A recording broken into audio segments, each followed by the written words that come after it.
Welcome friends, मैं राकेश शर्मा अपने channel एमरान्स में आपका बहुत बहुत स्वागत करता हूँ। दोस्तों, आज पूरा देश, पूरा विश्व की नज़र भारत और चीन के ऊपर है कि क्या आने वाले समय में हम एक बहुत बड़ा युद्ध देख सकते हैं क्या। सबके मन में यही प्रश्न है। लेकिन इस प्रश्न का जवाब देने से पहले मैं आपको थोड़ा पीछे लेके जाता हूँ।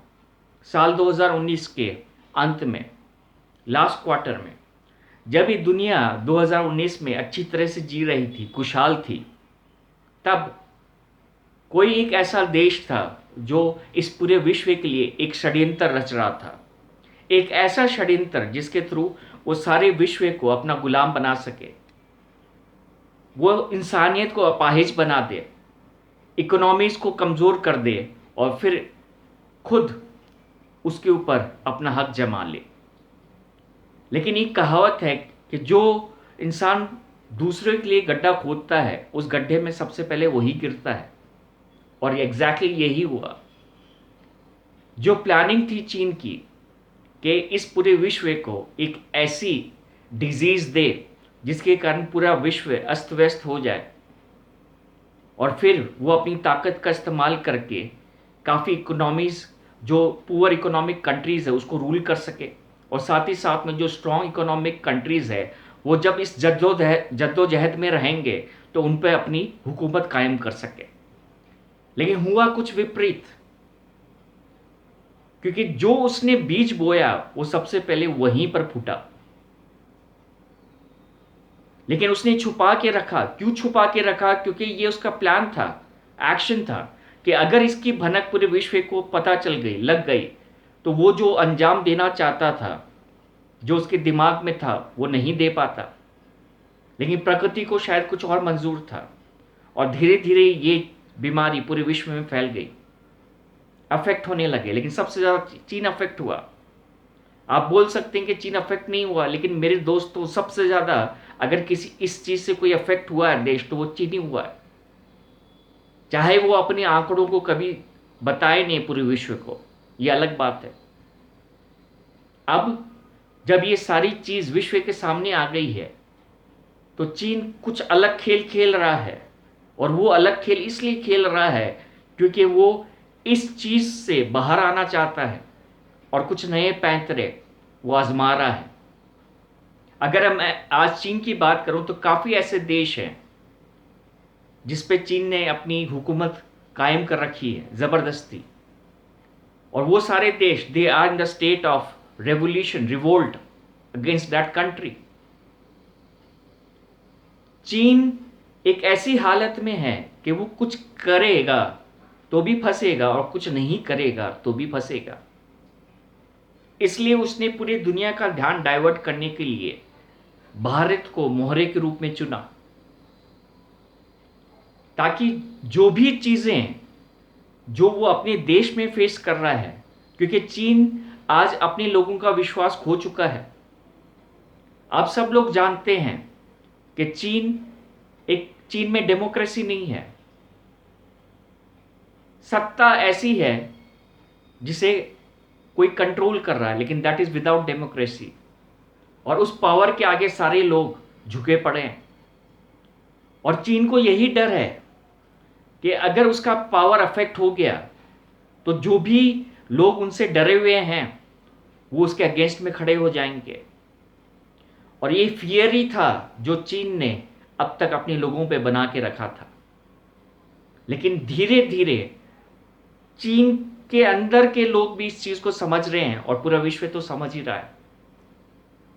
तो अब जो वो भारत के साथ करना चाहता है, तो क्या वो अपने सोच में कामयाब होगा?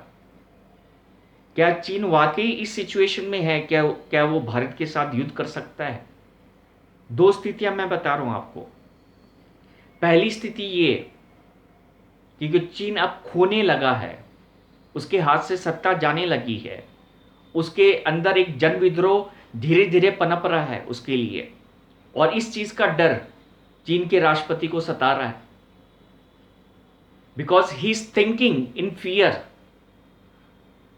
ही is thinking that he is about to lose everything, that power जो उसके हाथ में अब तक था, और इसलिए उस बौखलाहट में वो कुछ ऐसा करना चाहता है जिसका अंजाम वो जान के भी नहीं जानना चाहता। आपको सिर्फ मैं इतना बता दूं कि आने वाले समय में वॉर जरूर प्रेडिक्ट है, और ये वॉर इंडिया और चाइना का ही नहीं होगा, बल्कि काफी सारे देश इसमें इन्वॉल्व होने वाले हैं। लेकिन फिर भी पता नहीं, मेरा मन ये कह रहा है कि अभी हम उस स्टेज से थोड़ा सा दूर हैं, वो स्टेज अभी इतनी नजदीक नहीं है, थोड़ा सा समय है उस स्टेज पे। तो ओवरऑल जो मैं एक पिक्चर देखता हूं अभी करंट सिनेरियो की, वो इस तरह से मैं देखता हूं कि चीन will lose it status in the coming months. जन विद्रोह होगा अंदर बाहर दोनों, और जब सारी चीजें उसके हाथ से फिसल जाएंगी तब उसके लिए सिर्फ युद्ध ही एक ऑप्शन बचेगा। लेकिन जब तक वो ऑप्शन आखिरी नहीं होगा, चीन युद्ध के लिए कभी भी आगे नहीं बढ़ेगा। और जिस दिन वो इस ऑप्शन को लेके आगे बढ़ेगा, उस दिन आप समझ लीजिए कि चीन का काउंटडाउन स्टार्ट हो चुका है। दोस्तों, आने वाले 2-3 साल में जो चीन अपने आप को महाशक्तिशाली रूप में प्रोजेक्ट कर रहा है पूरे विश्व को, वही चीन सबसे कमजोर देश बन जाएगा आने वाले 2-3 सालों में। और इनकेस वो वॉर के ऑप्शन में जाता है तो आप इस चीज को याद रख लीजिएगा कि हिंदी में कहावत है, विनाश काले विपरीत बुद्धि। तो वो चीन का विनाश होगा। एज ए भारतीय मैं आप सबसे कहना चाहता हूं कि लेट इट हैपन। अगर कोई बच्चा जिद करता है और बड़ों की बात नहीं मानता है, तो माँ बाप बड़े 1-2 बार समझाते हैं, लेकिन फिर अगर वो नहीं समझता है तो उसको छोड़ देते हैं, ताकि जब ठोकर लगेगी तो अकल अपने आप से आ जाएगी।